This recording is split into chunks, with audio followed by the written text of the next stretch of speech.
సమగ్ర శిక్ష ఉద్యోగులు రాష్ట్ర వ్యాప్తంగా సుమారు 13 రోజులుగా నిరసన కార్యక్రమాలు తెలియజేస్తున్నారు. అయినప్పటికీ రాష్ట్ర ప్రభుత్వం ఏమాత్రం కూడా కనికరించలేదు. ఈరోజు కొత్త నూతన సంవత్సరం. ఈ నూతన సంవత్సరంలో అయినా జగన్మోహన్ రెడ్డి గారికి ఏమైనా మనసు కరిగి మా సమస్యలు పరిష్కారం చేస్తారని చెప్పేసి ఈరోజు ఇక్కడ ఉన్నటువంటి వాళ్ళందరూ కూడా మా వ్యక్తిగతంగా మా సమస్యల్ని పరిష్కారం చేయండి అని చెప్పేసి లెటర్లు రాసి ఈరోజు పోస్ట్ చేయడం జరిగింది. అందులో భాగంగానే ఈ రకంగా అంత ర్యాలీతో వచ్చి ఈ నిరసన కార్యక్రమాన్ని తెలియజేయడం జరుగుతుంది.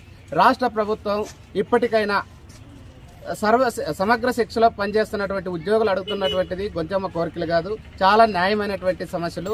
ఈ సమస్యల్ని పరిష్కారం చేయకోకుండా రాష్ట్ర ప్రభుత్వం నిర్లక్ష్యంగా వ్యవహరిస్తున్నటువంటి పరిస్థితి ఉంది. సమాన పనికి సమాన వేతనం, కాంట్రాక్ట్ అవుట్సోర్సింగ్ విధానాన్ని రద్దు విధానం, ఇట్లాంటి విషయాలు ఇవన్నీ కూడా మేము అడక్క ముందే జగన్మోహన్ రెడ్డి గారు పాదయాత్రలో అన్ని ఇచ్చినటువంటి హామీలు ఉన్నాయి. ఈ హామీలని ఇప్పుడు అమలు చేయండి అని చెప్తున్నాం తప్ప మేము ప్రత్యేకంగా ఏ ఒక్కటి కూడా గొంతెమ్మ కోరికలుగా మేము కోరలేదు.